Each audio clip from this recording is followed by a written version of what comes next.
సాయిరామ్. ఇప్పుడు మనం డాగ్ బొమ్మ చేద్దాం.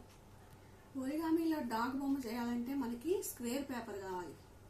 ఇది A4 షీట్ రెక్టాంగిల్ షేప్లో ఉంది కదా, దీన్ని స్క్వేర్ పేపర్ కింద చేసుకోవాలి.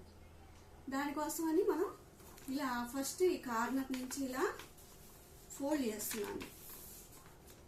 ఇలా ఫోల్డ్ చేసేసిన తర్వాత ఈ కింద ఎక్సెస్ ఉన్న పేపర్ని మనం కట్ చేస్తే స్క్వేర్ పేపర్ వస్తుంది.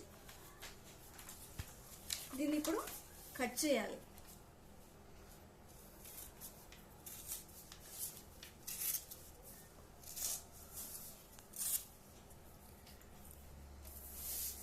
ఇది స్క్వేర్ పేపర్. ఈ స్క్వేర్ పేపర్ని ఇందాక ఫోల్డ్ చేసాం కదా, ఇట్లా కార్నర్కి ఇలా మళ్ళీ ఫోల్డ్ చేస్తున్నాను. ఫోల్డ్ చేసిన తర్వాత మనకి ఒక ట్రయాంగిల్ షేప్ వచ్చింది. దీన్ని మళ్ళా మధ్యలోకి ఫోల్డ్ చేయాలి.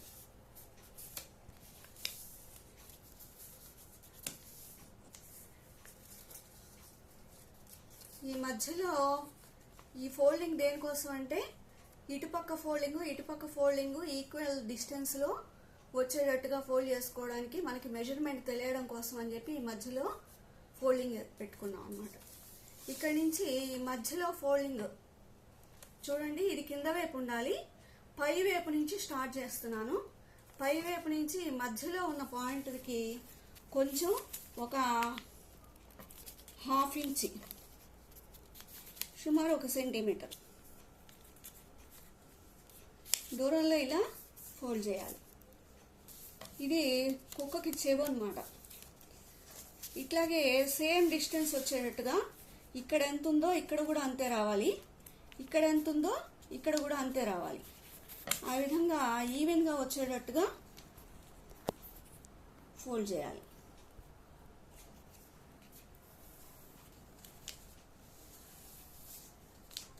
ఇప్పుడు డాగ్కి 2 చెవులు వచ్చేసాయి. ఈ మధ్యలో పార్ట్ ఫేస్ అన్నమాట.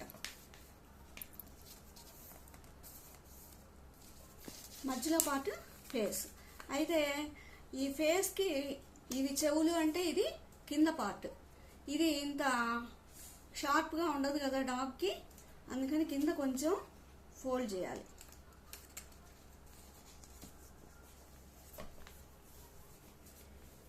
ఇప్పుడు ఇది డాగ్ ఫేస్, ఈ 2 చెవులు.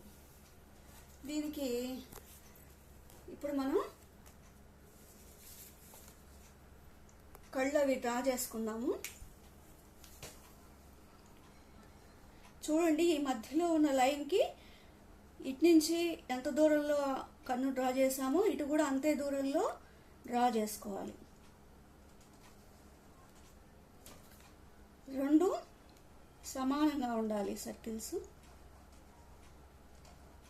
ఇలా ఓవెల్ షేప్లో ముందు గీసుకొని దాని లోపల ఐ బాల్స్ పెడుతున్నాము. తర్వాత ఇక్కడ ముక్కు,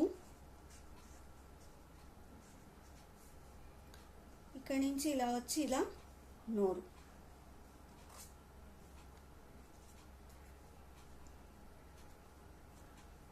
ఇక్కడి నుంచి వెంట్రుకలు ఉంటాయి కదా,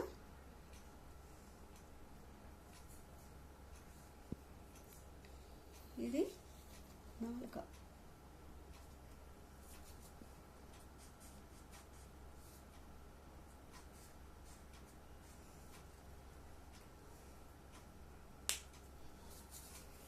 చూడండి, డాగ్ బొమ్మ రెడీ అయిపోయింది. సైడ్